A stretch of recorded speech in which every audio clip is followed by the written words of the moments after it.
In most industries, Mike, if you have a secret sauce for a world measure, you lock it in a vault. You have chosen to open source your playbook. Why is it the best interest of the Chicago Marathon for a small local 5K in another state to have access to the same system that you're?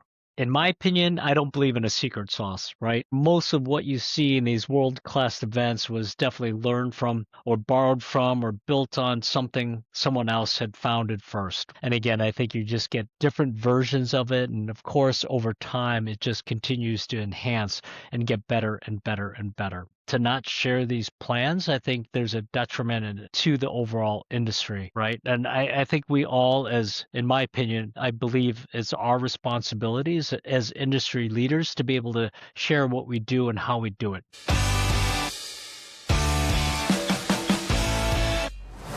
Welcome, everyone, to What Runs Around podcast. Most people think a marathon is a sporting event, but if you talk to today's guest, he might tell you that it's actually a temporary city. 50,000 residents, 1.5 million tourists, and a logistics network that rival a military operation, all built and dismantled in 24 hours. Today on What Runs Around, we are going behind the curtain with Mike Nishi, who builds the machinery. He's the Chief Operating Officer and partner at Chicago Event Management. He's a leader at the National Center for Spectator Sports and Safety and Security. And frankly, he's the guy other race directors call when they want to know how the future of this industry looks. So Mike, welcome to the show. Well, thanks, Kamal. I appreciate being here and the opportunity to connect like this. So really appreciate this time and being able to record a podcast episode and hopefully be able to connect and share some of our conversation and thoughts with our industry friends. I'm looking forward to it, Mike. So let's start with, I call it the 2077 mindset. So Mike, you have said recently that stopped me actually on my tracks, that you said you aren't planning for next year. You are planning for 2077. To the race director out there who are struggling to get their permit for the next month, that sounds like a science fiction. Now, what does a 50-year vision actually change about the decisions you make on a, say, Tuesday morning in the office? Well, I appreciate that. And, I got to really thank our friend, and I think you know him as well, Chris Robb of Mass Participation World. And he's putting together, that 50-year vision as well. And we're all contributing in terms of what that might look like. And I do feel that these big, audacious goals are extremely important, whether it's for the health of a company, the health of our events, or for the sport and industry as a whole. As we start looking at the way that we plan events, I think it's really important that we start having that long view in terms of how we plan and strategize just beyond this one given year or into next year. And I do feel that sometimes we're so limited, and a lot of that has to deal with the resources and the scale and scope of our events, and companies that drive the events. And we're fortunate to have a relatively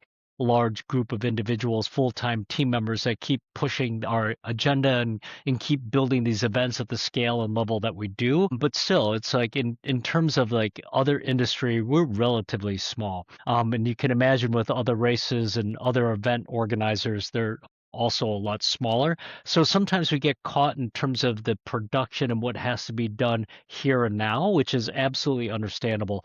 But we also have to have a strategic thinking and an opportunity to look a little bit further, or not even little, but a lot further down the road. Whether we achieve some of these goals, I think the objective is to set some of these audacious targets so we can continue to challenge ourselves, challenge our teams, and again, challenge our industry to come together, because we really can't do this alone in a vacuum. It really takes all of us working together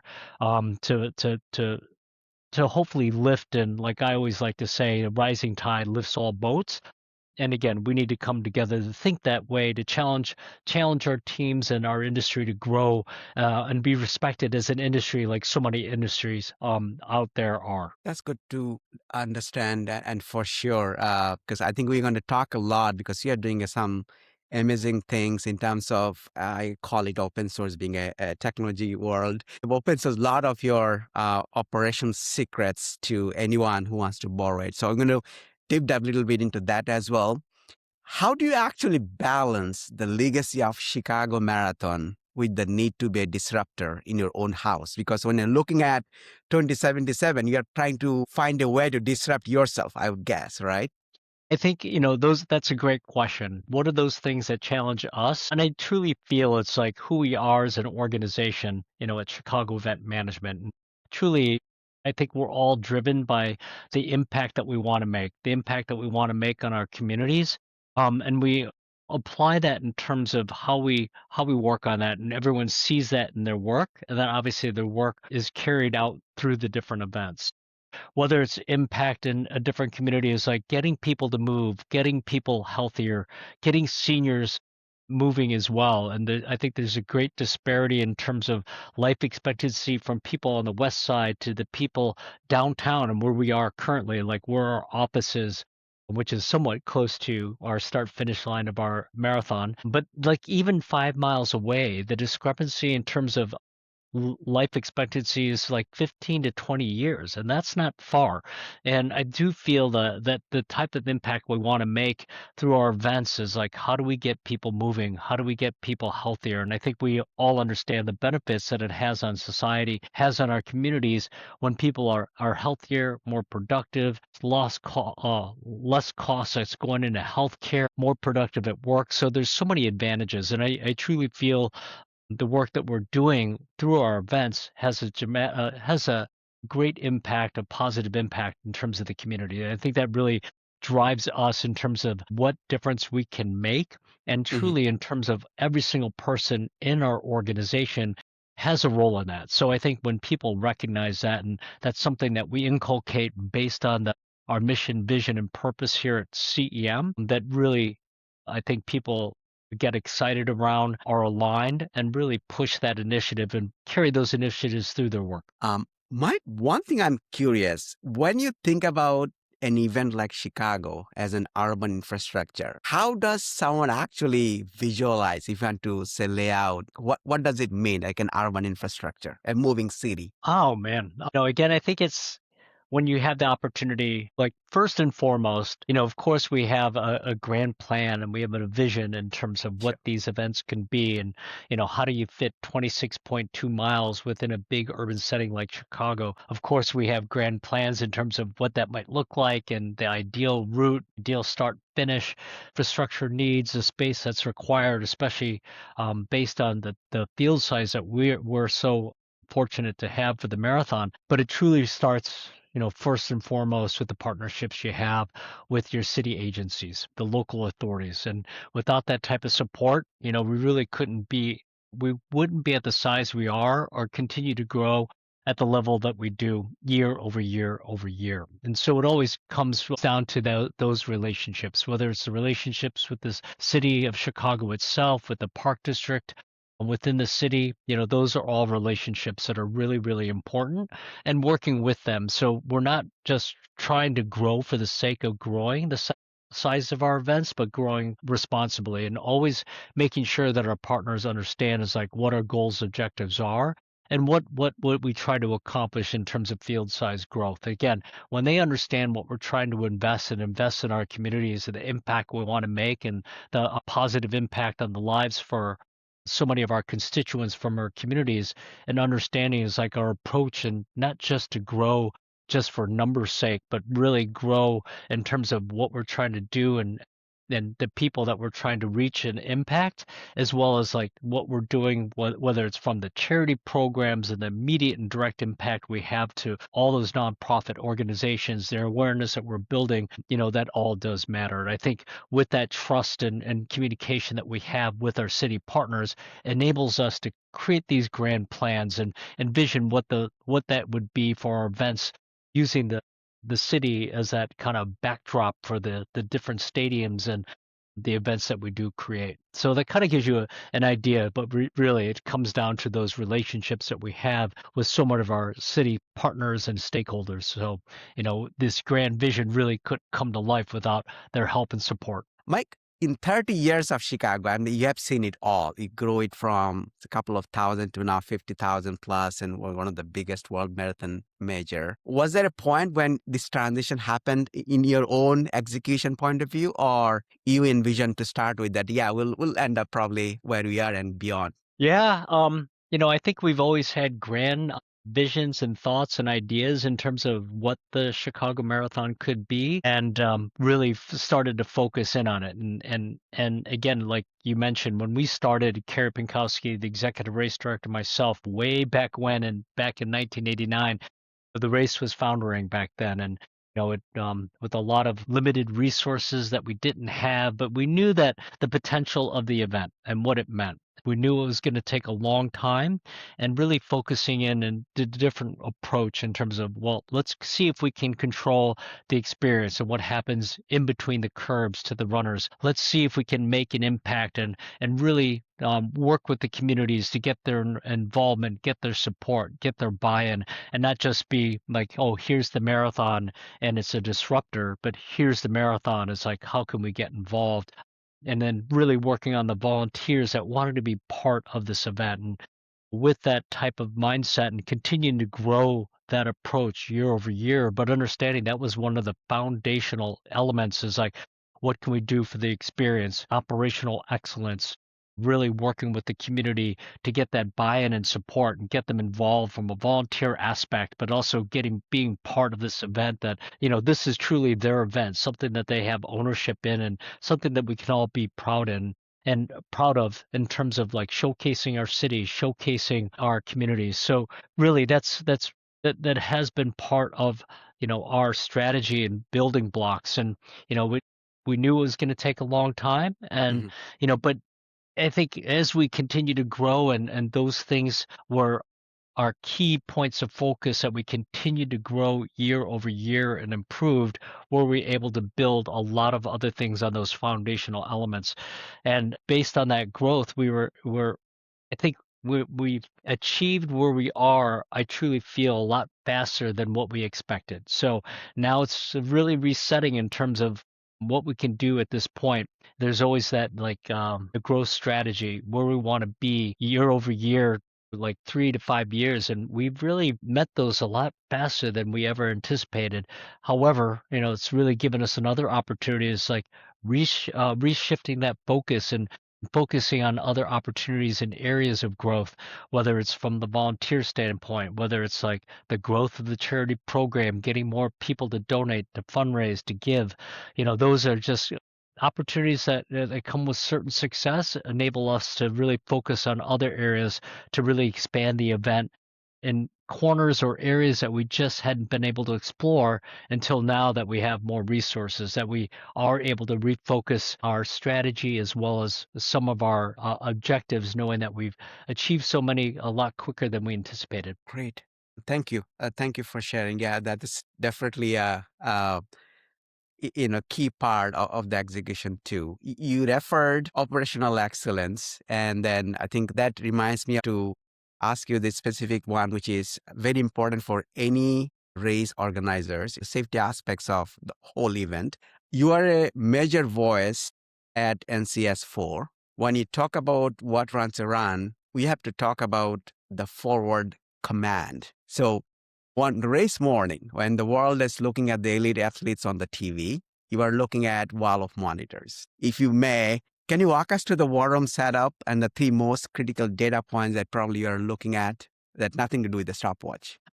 Well, we're all watching the same things, but definitely a lot more data coming into that central nerve center that we create. Again, there's so many different terms that we have as forward operating base, forward command, event operations center. No matter what you call it, it's so critical to have that, and it is scalable. Several people, just a handful of people around a table with communication, with radio, with all the plans and information that goes into the production of the event, or to the scale of what we produce here in Chicago, what New York does, what Boston does, in terms of like the nerve center and all the different technology, all the different partners that have a seat at the table. The most important is obviously collecting and providing as much information that you have access to within that facility, and as well as ensuring that you had the right people gathered around the table working out of that venue that are decision makers. So, if something critical were to come up, you need to definitely have the individuals there that can make that call, that can make the decision based on the different organization that they're representing. So build out your event operations center or forward command, as we call it.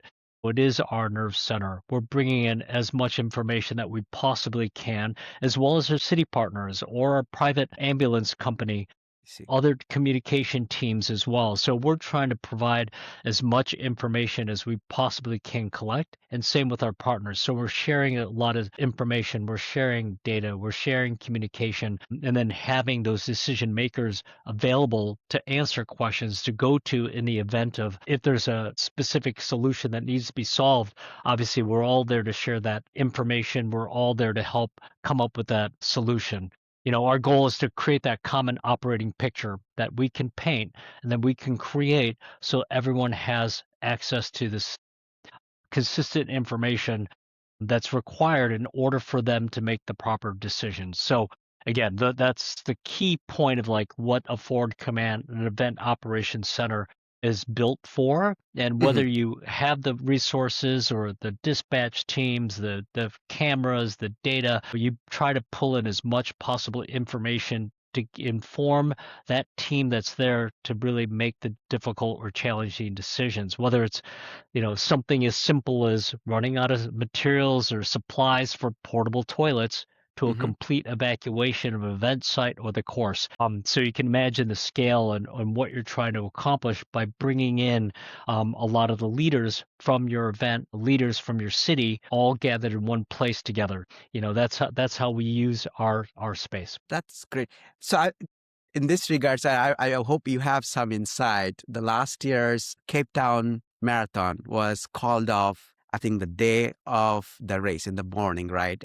And I think you mentioned or you talk about the psychology of the stop race call. I would be curious, how would that play out on the race day morning if you're in the forward command or a command of a bigger race, kind of the data point you look at to make that level of decision? Yeah, I can't speak to what Cape Town went into making that decision. However, I do appreciate that, they did have a plan that they followed in order to make a difficult call like that. And in a similar process, that's something that we would put together. It's not just something that an Sure. event of any size would take lightly, but it's all based on the different plans you put together and you Yes. exercise those plans. You go Mhm. through them with your stakeholders, whether you're doing them internally or bringing other partners in.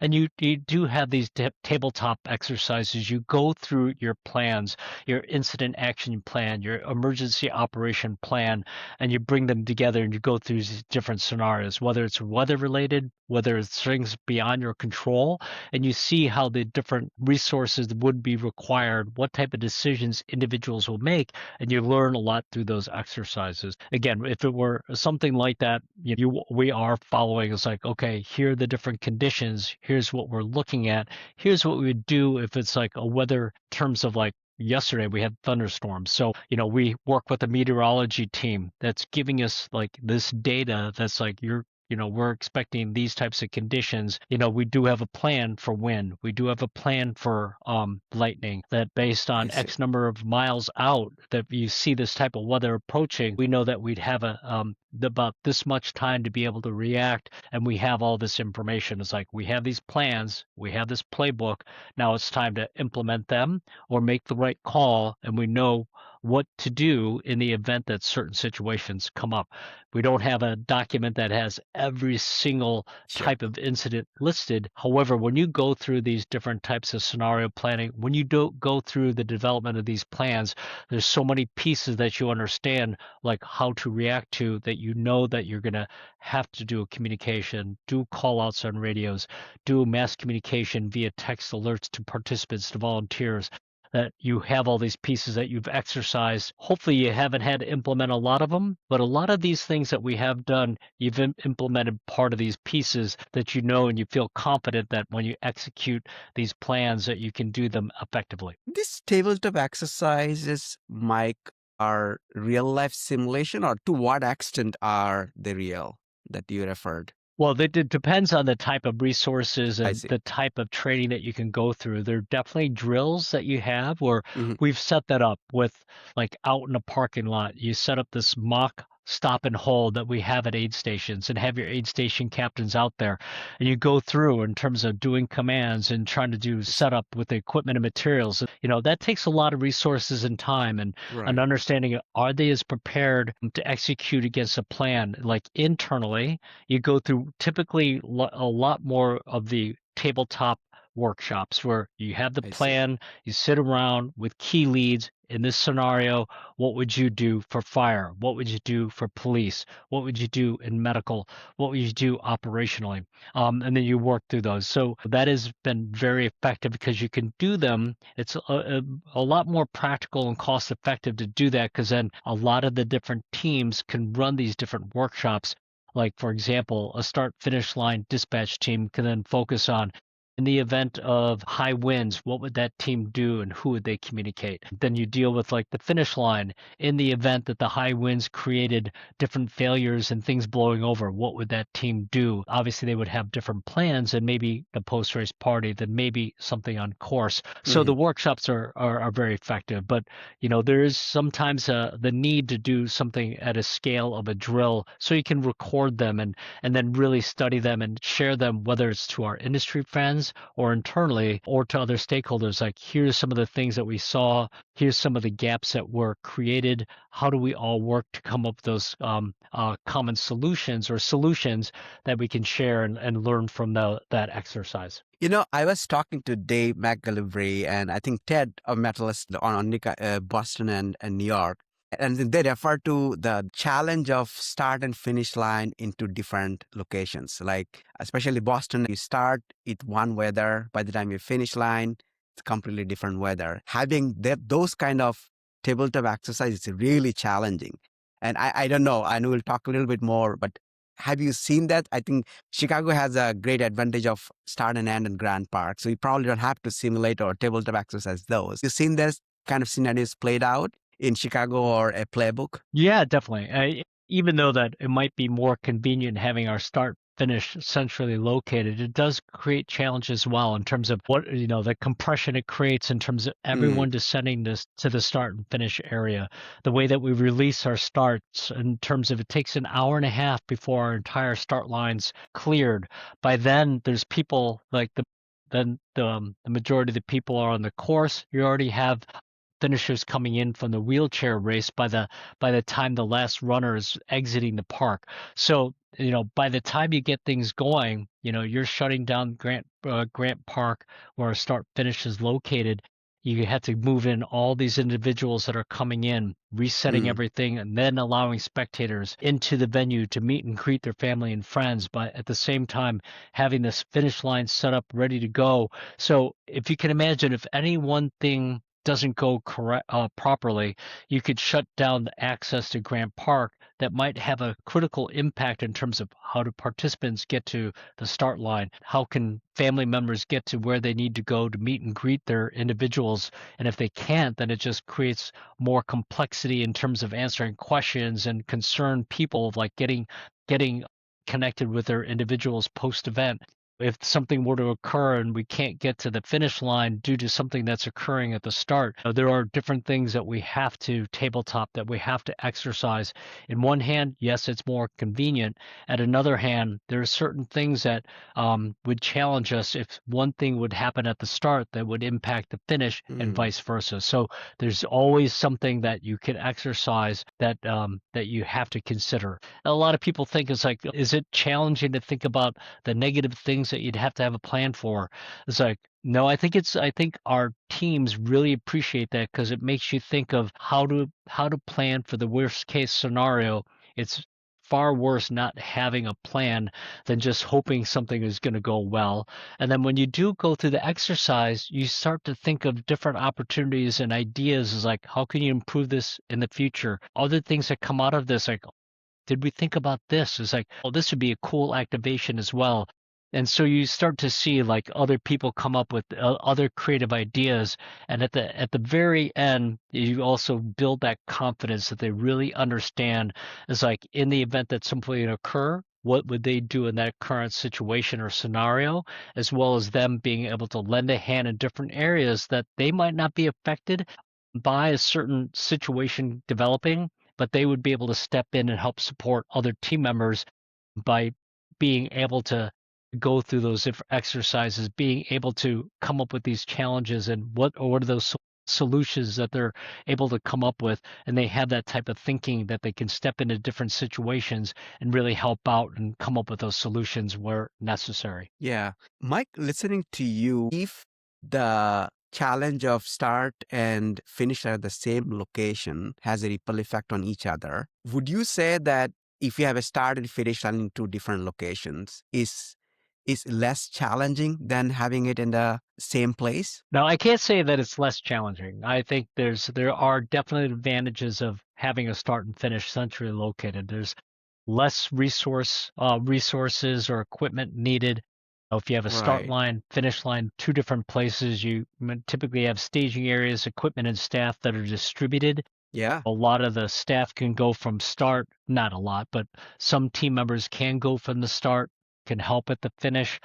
Like gear check drop is in one location where you Yeah. drop it, you pick it up. Infrastructure needs like for staging and everything else, you can repurpose. Toilets is an example. The Yeah. toilets you have at the start, you can repurpose, use at the finish. When you have different start and finish line venues, you basically have to have two different sets of like toilets, I'll say, Right. and enough to support individuals at the start, as well as enough to support those same individuals at the finish. So definitely, there's advantages and disadvantages. Probably a lot more logistics advantages about having a start finish in close proximity for shared resources, shared equipment, shared staffing.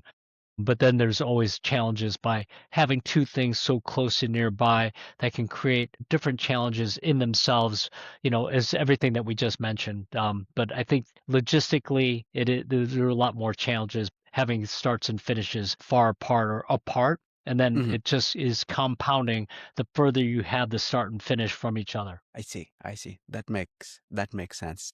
Something to keep in mind when a race organizer is looking out or planning out a race or starting a new race. A couple of the data points that you mentioned to consider too. Now, you founded the race management program called the RMP. In most industries, Mike, if you have a secret sauce for a world major, you lock it in a vault. You have chosen to open source your playbook. Why is it the best interest of the Chicago Marathon for a small local 5K in another state to have access to the same system that you're?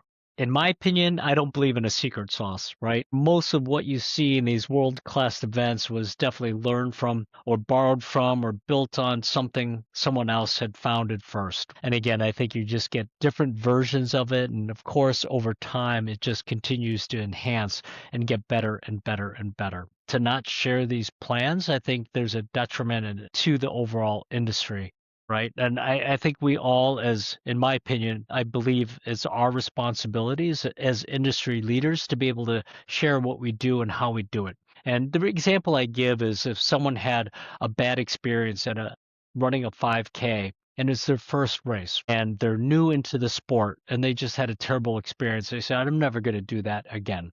It doesn't help anyone. It doesn't help that race. It doesn't help our industry. It doesn't help other races. It doesn't help our partners if someone leaves the ecosystem. So again, I think just like I mentioned earlier, and I love the term in terms of a rising tide lifts all boats, and I genuinely believe that. So more information that we can share and collaborate on, the better we are as an industry. And I think it's also a great way to help us bring new people into our industry in terms of like training and helping bring new individuals and leaders into our space. It helps better, helps all of us better prepare in terms of continuity planning, helping the next leaders as like where they're going to go and how they're going to grow, and help all of our events, no matter where they are, getting an introduction into a race. And there's no better way than to really share our plans. And just because we have a lot of plans and we're willing to share, we learn so much through that collaboration with one another. I equate it to like when you have an aircraft carrier, it's big, it's massive, it's got a ton of capabilities, but it takes a lot. It takes a lot to stop, it takes a lot to turn. Yeah. But when you're smaller, you're nimble, you can do a lot more things. So we learn a lot equally from all of our partners, whether it's an Abbott War Marathon Majors partner or a Mhm. small 5K. There's always something to learn from someone else. And this really, in the spirit of collaboration and sharing, that's what it brings. I truly believe in that. And again, that rising tide does lift all boats. No, that is so true, and I think you are a living example of that. I think you are pretty much on the road all the time, sharing your expertise with other race directors, other communities, other organizers. So you are living it, as you are saying. So thank you for what you do for sure. What would be a couple of things that our MP doing, Mike, you want to highlight as a takeaway for other race directors? I think there's some key things, right, in terms of sustainability initiatives that we have, whether it's environmental, like in the things that we do. I believe that, we are leaders when it comes to sustainability and how we do them, how we do that in each and every single event. And we do like to share what those plans are. Sustainability is so big and broad, and it's Yeah. very intimidating. But I think there's a practical approach, and there's so many different things. And we started there, right? We didn't really have a sustainability program, but you have to start somewhere. It's like making that small drop into the ocean, it's that first step. And we have then built and enhanced each of those plans, each of our sustainability program plans year over year, but also challenged our team is like, what is that next thing that we can add on top? What is the next thing for the following year? And we continue to compound that. So compounding it over time, it just becomes a really big program. And we've been doing this for over 12 years now, right? So you can imagine in terms of like what we've been able to develop over that time. And any one of these plans and multiple plans that we have, we want to share so no one has to try to discover or try to do this on their own. It's always so hard to start something fresh, start something new. But if you have the lift and a plan to work with, that's something that we can definitely grow. So again, that's just one aspect. There's so many other ones that we have that same philosophy, whether it's like workforce management, like how do you recruit, how do you retain your volunteer, your event staff, your key volunteer workforce, and those are really important when we've gone through so many years of doing that, and how do we enhance it? What are some of these different things that we're doing for retention strategy that are important? Why try to develop something on their own when we already have something to start and work with that they can implement right out of the box? Right. So those are the things and opportunity that we use the race management program to really share and connect with our industry professionals to be able to share that with them. They have an opportunity to really start something and not from scratch, but already having something pre-made in the box, ready to go, or at Yeah. least to start with, right?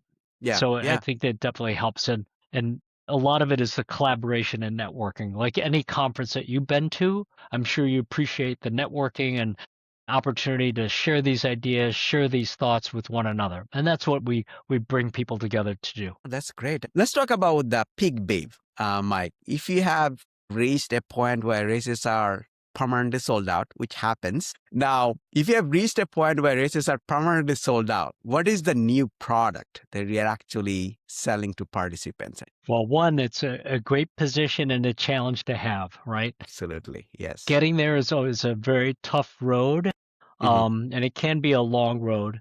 In our case, it was long, but not as long as we anticipated. But there's so much more that you can be doing once you do hit a cap, you close out sooner. There's so many different things that you can start to build and make more impact. For example, I think you're probably aware of like the different pathways into the Chicago Marathon as an example. The charity program becomes extremely effective, extremely popular when only way into our event after post close are post close entries that are available through the charity program.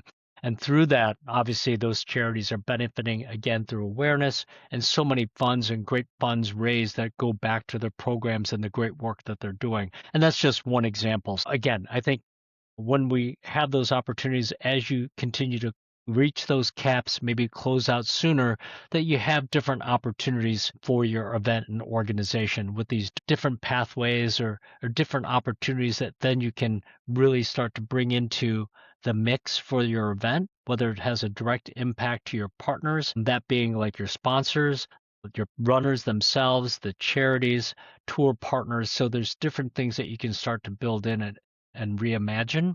Hmm. And the other part is like the storytelling, and I think that's an important aspect. And in every event, when you talk about selling out and the different ways to get in, you start to see the meaning of like how Hmm. important that event is and what that means to them. Whether they're running for the first time, whether they've run a race multiple years in a row, it's really important for them to take part in the race, take part in our event, whether they're participating, whether they're volunteering, whether they're spectating. There's so many amazing stories.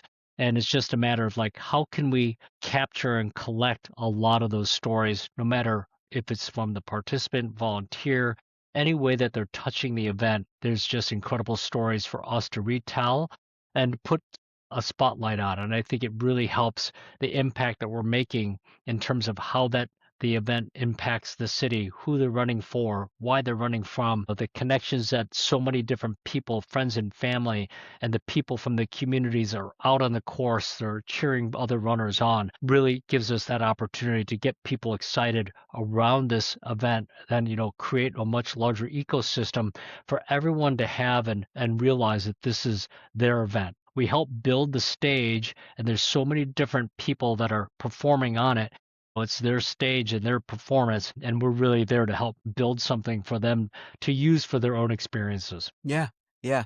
I mean, it becomes imperative that it's sold out year after year because people are connecting to those stories. Last question on the rising tide it lifts all the ship. How would you translate the logistics of a world marathon major like Chicago or a 50 million event down to a race director with say 5,000 budget? Is there a way to translate that logistics? Well, I think the logistics are challenging. I think it's the principles in terms of what's important, right? I think the top three things in terms of like that we think about our events, regardless if it's an 8K, the 5K the day before, the Shamrock to the marathon. I think there's like the three interconnected ecosystems or dimensions that we think about our event. It's like we mentioned at the beginning, it's the operational excellence and the service that we provide, right? Yeah. Then it's the experience we create for everyone, whether you're a participant, the volunteer, the fan, the vendor, to Hmm. the sponsors, and so many more, and Yeah. the positive impact that we make on our communities. So you can take that and that becomes scalable. It's tough to say the logistics in terms of, can someone build the same type of forward command and event operations center? Of course you can. Is it realistic? Is it necessary? Do they need to build something at the level that we do for a smaller 5K? Probably not. But what I just mentioned in terms of operational excellence and creating the experiences that benefit everyone, that like how are they connected to the event, and then really connecting in terms of, at the end of the day, what type of impact are you making on everyone and the communities that they're coming from, where they are, where they live, where they work, where they play. Hmm. So that's scalable. And it's like you really need to sort of focus on that. And you always have an opportunity to enhance every aspect that I just mentioned, whether it's logistics, whether it's through planning, whether it's through communications. So there's like, if you have those basic principles, you can apply that in terms of making that sustainable for each event, regardless of size. Yeah, I know. Thank you for also connecting me to Kat. I think I chatted with Kat Morris on similar topic, and thank you once again for connecting me with her. Is that like Chicago event? To give an example, can afford to have a sustainability program, right? With staffed a sustainability program. But if you talk about a smaller race, they may not be in a position to do that. But what can they do? What can they learn from the program that an event like Chicago Marathon has? Can be incorporated in a 5,000 budget or a 10,000 budget race. So it's very critical. And I believe with RMP, you are sharing those some of the secret sauces as well with other race organizers that they can leverage what they can do at their scale. Yeah, I think again, it's like our goal is to anytime we have the race management program and the presenters, one of the key things that we ensure that those presenters are aware is like how can they share something that's practical, Hmm. that's sustainable in terms of what they can create the scale of their event. What can they walk away with and hopefully implement as soon as they possibly can? Like having a plan that they can start to work with, Yeah. whether it's like how to build an aid station and make that scalable based on here are the things that we think about that go into planning from an operational aspect, the planning of an aid station, and that's scalable. It's like how many people, what's your yield, how long it takes, and sharing a lot of that information. That's when you like we can get a little bit more tactical at the race management program, and we ensure that it's like a nice cross section to the event. You talk operational, we're talking marketing, we're talking sustainability, and then presenting it again in a way that we're sharing information and not just saying, oh, this is how we do it. At our scale and level, and a lot of people say, well, we can't do that because you're Chicago and we have a limited budget, Yeah. but Yeah. we're also doing it in a practical manner, right? So that's Yeah. our approach. Truly, I feel that we're doing it in a way that's practical and helpful that anyone attending, regardless of the size of your event, can definitely benefit and walk away with an idea or plan of like, how can we implement this, or we can implement this at our next event or an event down the road. Yeah, that is the key that you can take that, as you mentioned, is sustainable and scalable at the event you are in or the level or the scale you are in. Now, let's move to this topic of logistics of inclusivity. Every race has a inclusivity statement on their website, but you have been very vocal about moving DI from a marketing department to the operations department. What does it look like on the ground, Mike? Yeah, I think like first and foremost, as I said, when we look at Chicago event management, it's about our mission, vision, and purpose. And there is alignment in terms of like the impact that people want to make on every individual that touches or is connected to our event. Hmm. And I think when you have that approach, you know that it's not just, you know, a plan and here's how we do it and or here's like our mission, vision, and purpose, and it's just a poster on the wall. I think one of the things that we all look at in terms of each one of us is the access and opportunity. When we talk about access and opportunity, you think of like so many different things of like, what does that mean to a participant? What does that mean to a volunteer? What does that mean to a spectator that's there to support and cheer on those runners? So again, when you think about access and opportunity, you always have that lens on. So when you start and design how people register, there's certain things as like that you have to take in consideration in terms of individuals with visual impairments. So of course you have to Hmm. design the website so it's easily readable or it's like meeting different requirements. Design the start and finish in terms of like what does that the corral system look like? Is it accessible? Where do people of different abilities and all abilities, how do they access their different corrals? How do we assign them accordingly? That we're not just separating them, but they're Hmm. part of the event and they feel that they're part of the event. The course flow, same thing in terms of what are certain things that we have to consider for all abilities and people that are competing on the course. Bridge carpeting, that we have grading over the bridges, over the rivers, I know. and it can Yes. be Yes.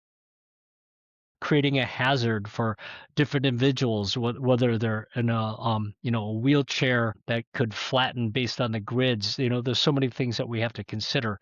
Building our workforce in terms of being inclusive and ensuring that we're bringing in so many different individuals and you consider about access and opportunity when it comes to when you put that lens on for our entire workforce, whether it's event staff and opportunities what we're providing or creating for people from different communities in Chicago, dictator access in terms of how are they getting access, what's the emergency evacuation in the event that we have to move people that have a disability, out of a venue, out of the finish line, out of the viewing areas at the start and finish area. When you have that lens on, those are the things. It's like not one plan, but Yeah. many. But it takes each one of us that has that lens that basically walks into their area and is thinking about access and opportunity in their work. Mike, I'm just curious, was there a specific an example or so you can share where there was an operational failure in inclusivity that taught you that no, it needs to move from marketing to actual and operations side of things? Um, I think there's a number of things that we always think about that, of course, if something didn't go according to plan, and I'll just mention one. For example, there was someone that was part of our key stakeholder that we know that was a part of like the different events that we have, hospitality, our kickoff event Friday, and for example, we hosted here at Bank of America Tower, fully accessible, right? So I see. that individual was able to get here and attend the event seamlessly. When they went to the Hilton for a press conference, again, it's in a venue that we that has all the access that is required by law and everything else that they build that facility, that they had no issues accessing and being part of that event. Being out in the park when we have our one of our key hospitality venues, it was definitely accessible. They were able to go and enjoy and be part of that experience and that I program. see.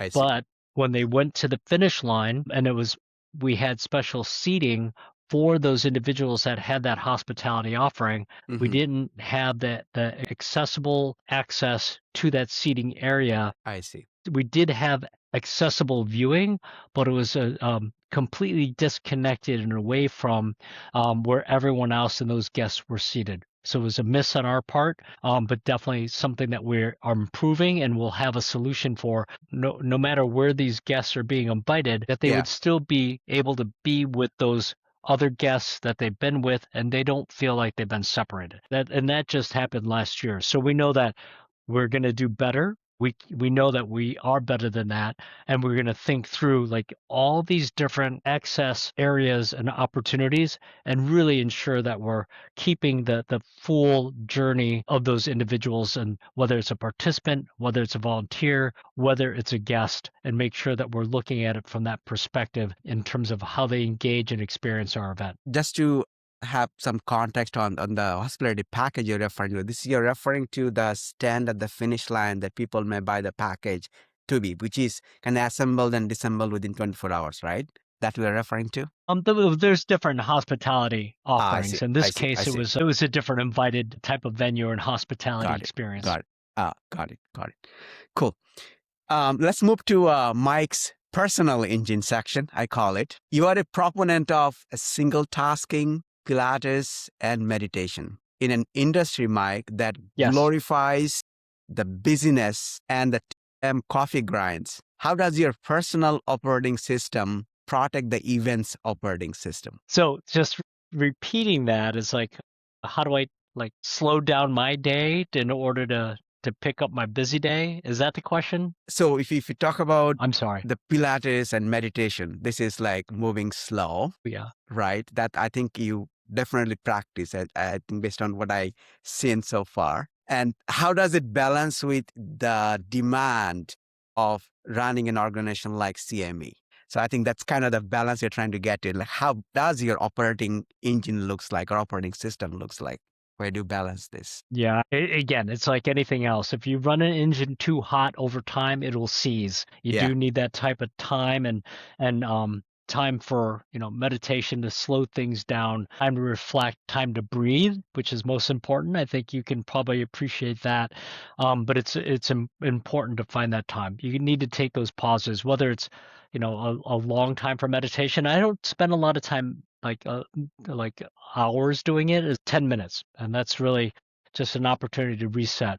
Even resetting after each meeting, whether it's like 2 minutes before the next meeting, I Hmm. think is really important, just to kind of refocus and recenter, taking a breath, collecting your thoughts and reflecting before you jump into the next thing. I think I really appreciate my body responds well to that, these types of routines, whether it's waking up and doing a stretching routine, and again, it's about recentering and focusing, as well as then taking time to meditate, to really just like clearing my head, clearing the space to really reset and set for the day.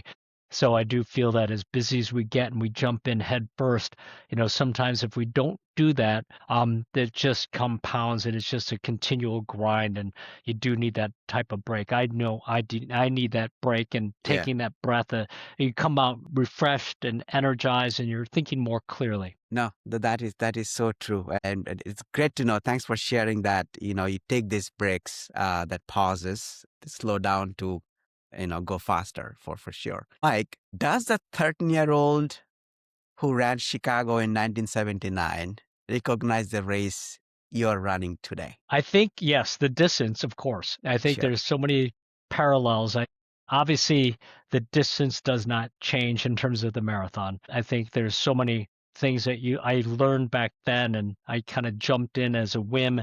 I ran the race without any training. Never did that again. You learn your lessons the hard way.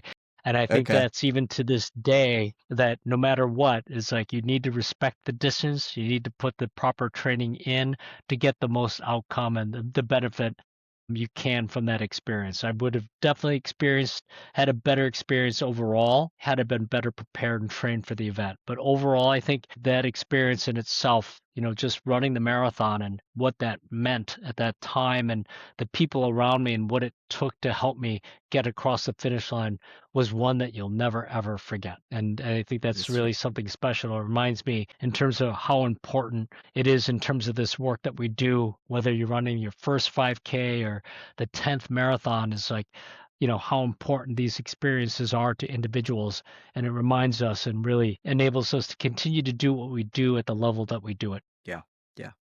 So true. Now let's move to the lightning round. So I'll throw a couple of areas and whatever comes to your mind, Mike. So don't have to overthink it. Which department at CEM gets the least credit but is the most vital? The least credit, but the most vital, I believe, is probably the workforce management team. And that's the team that's responsible to recruit the tens of thousands of volunteers that it takes to run and operate our events. I don't think a lot of individuals realize, or a lot of events either. It's like we take that for granted because it happens, it occurs, but without that workforce, we would not be able to produce this event. Yeah, I think they said that the biggest thing about operation, if it's growing great, is the team did a great job. But if it did one single incident, is the leadership, right? So it comes back to that. So glad that it works as a clockwork. Next one. One piece of race tech that is currently overrated. Race tech that's currently overrated? Yeah, overrated. I think the race tech, I believe, that's overrated at this time. That's a good question. I think I like technology, so I think everything that you're seeing that we do, I feel is Yeah. important. But I think maybe it's not that it's less important, but I think there's opportunity to evolve, and that's the way that we do timing, right? And it's like I Mm, think it's great to have, the antennas on a bib and tracked on the mats, but it's like I think it's limited by, the scope. It's like not a lot of races can do a mat at each mile. It's just the equipment needed, the staff needed. I truly feel that it needs to be a lot simpler. Tap into other devices and equipment that we all have. Just be a lot easier to implement. Equipment agnostic out there in terms of mats and mm, receivers and transmitters, etc. I'm sure it's coming, but I truly feel that it's not overrated. But I think it's like there's an opportunity to advance the technology so you can have more checkpoints out there, or maybe not even checkpoint per se, that it's just tracking right. you start to finish, whether it's GPS, Bluetooth, or things like that. That I know it's coming. I'm not sure how soon, but definitely it will create so many, such a, I think, better experiences, whether it's the participants, whether it's the spectators and fans tracking those runners. I think there's definitely an opportunity that you're seeing down the road that's going to enhance the overall experience of our events. Thank you. Thank you for flipping the question to creating an opportunity versus what is overrated. So I really appreciate that. What is the first thing Mike Nishi does the Monday morning after Chicago Marathon? I do my routine. Again, it's like my meditation, my stretching, lots of coffee because you're just exhausted, and just jumping right back into my routine, working out, doing something so you feel refreshed. And again, the other part is like every day you're always collecting notes and feedback. You're thinking about like the hot washes that you have after every production, every event, like the three good things, the three need for improvement, or the KISS, like the keep, improve, start, and stop. Writing it down like daily or right after the event is imperative. Like the further away you get from the finish of the event, you start to forget about all these different things, whether it's the good things you want to keep or things you want to improve, stop doing, etc.